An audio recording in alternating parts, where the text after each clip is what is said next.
I want to look at our coaching strategy today that has to do with being fruitful.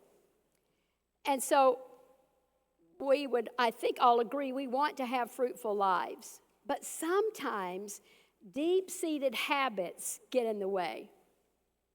We have a habit, a pattern of having bad thoughts about something. We have a habit of having emotional upsets or saying things that are hurtful or doing things that are wrong. So today we want to look at uprooting that habit of bad fruit. Now, it could be something that we repeatedly say to somebody that we love that is hurtful. It can be an action that we are repeating. It could be this attitude we've developed, and it's starting to show up, and people are noticing and commenting. You know, it could be something also that's clearly sinful. It could be in the list that we read. Or it could be something that is a weakness that we need some fertilizer on it. And we need to dig around a little bit because it's preventing us from being fully fruitful. So I want you to think about something, some bad habit that you have.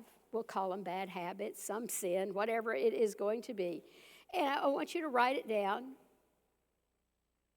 Put your hand over your paper if you so choose. I'm waiting to watch the pens and pencils move across the paper because this is a 5-minute habit replacement exercise we're going to do. We're going to take 5 minutes, and it's something you can take with you, and you can practice this. This is an ongoing thing, so I'm killing time while you're choosing your bad habit. I promise you this, you're not going to be sharing this at the table. So I'll give you another few seconds to think about something.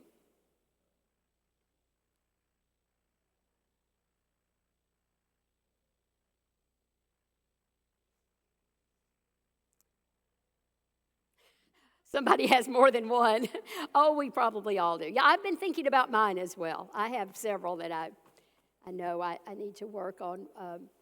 One of my areas I struggle with is the spiritual fruit of gentleness. And so I have to work on a gentle response.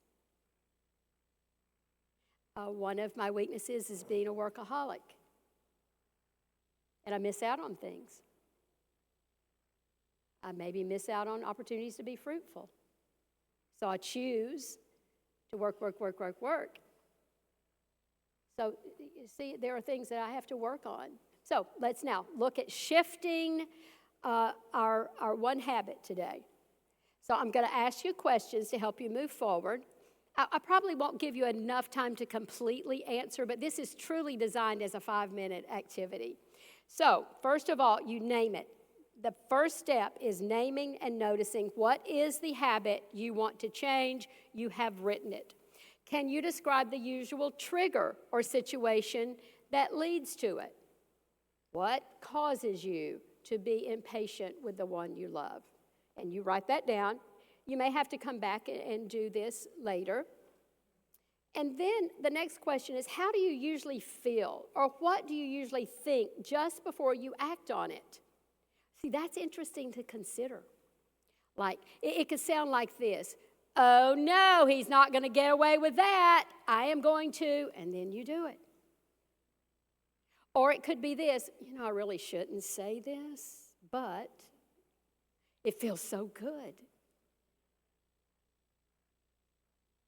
So notice what you're feeling or what you're thinking about when you do this thing that you should not be doing. All right, and minute 2, explore the why. Why do you think this habit started? Why is this going on?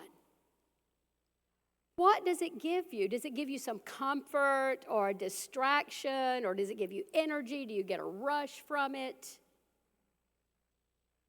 Why is this habit starting?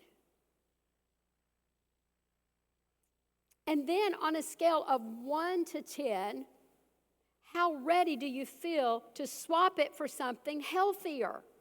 Are you there yet? Is it like a 10? I got to get rid of this. I can't be that person anymore. I'm not going to do it. I'm going cold turkey. I'm a 10 on this. I am giving it up. It is going to God. It's going away. I'm going to do whatever it takes. Are you a 1? I'll think about this tomorrow. Are you a 5? I think I'm there, but I'm not quite ready to commit on this. I know I've done this before. I've been here before, and somebody said you really ought to stop doing that and saying that and feeling that. And I know who I am. Where are you? It doesn't matter to me what you put, just so you know who you are and why you're putting it. And then we move to minute 3, choosing a replacement. What is a small positive action you can do instead when the habit urge appears? So when an urge that's inappropriate, wrong, sinful, unhealthy, whatever it is, whatever you are dealing with, think of something to do to shift it so that you're actually doing the alternative. Now, for some, it means you need to stand up and stretch and change physically what's happening to you. Drink some water, write down something on paper, something to get your mind off of the bad thing that you were getting ready to do, that bad habit. A lot used to have the rubber band, and you would flick the rubber band on your wrist as a reminder of all the pain that it's causing. So whatever it is, do something. We have to shift what we were doing. Otherwise, we continue to do the bad habit that's ingrained in us. All right, let's visualize the next trigger moment. What will you do differently? When the next trigger happens and she begins to act this way, or she says something, or the person in the grocery store does this, and you typically do that, and the trigger happens, what are you going to do differently? Maybe it's you change your expression on your face. You're going to start smiling. You're going to say nothing. You're going to say a kind word. You're going to think about what the word's going to be and the phrase that you're going to have a go-to phrase. Minute 4, create your cue and plan. What's one thing you can do right now or today to break the routine? Can you move a tempting item? Post a reminder. Set up your new actions cue. See, we have to have something in place to remind us not to do what we had been doing. Maybe this goes with you. Maybe this goes in your devotional book, and you think about it every day. In the morning, you begin to pray about it. Phrase your intention as, when I feel the urge to, and then you write it down, I will, and then you write your new action instead. There's something really powerful about writing something down. It works in so many ways, and one of the most powerful ways is the message it sends to your brain. Writing is an activity of the hand that uses the brain, and it is storing up something in your brain by using your hand, your thoughts, to store it there. Minute 5, locking in and accountability. Hey, I like this one. What's one way you'll reward yourself for each small success with the new habit? Now, okay, it doesn't have to be that you're going to get an ice cream sundae and you're trying to cut out sugar as your bad habit, okay? But it can be like you go and you use your sheet and you put a check mark in the date. Kids get stickies put on their hand. A check on the chart. You share it with somebody. You have an accountability partner. You tell somebody that, hey, guess what? I chose well today. I want to tell you what it is. Will you celebrate with me? Will you do the happy dance? Whatever. Is there anyone who can support you or who you want to check in with over the next week? So there's the vulnerability part that you want to talk about it to somebody.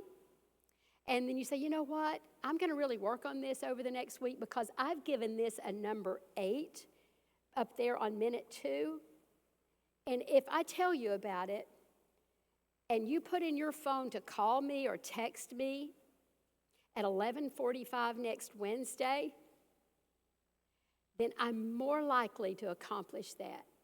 And will you pray for me every day with this? There's such power in that. This swap is not about being perfect. It's about practicing. This is how we become fruitful. We work against the bad fruit. Try the new action once today. Notice what comes up. Celebrate trying something new. And each time you catch yourself and redirect, you're building a stronger, healthier pattern, and that is fruitful. So keep this conversational, specific, and encouraging. And it works best if you revisit it. So I hope this is helpful for you. I hope that you will use it. I put it on a separate handout, a separate sheet at the end of your handout so you can tear it off and use it.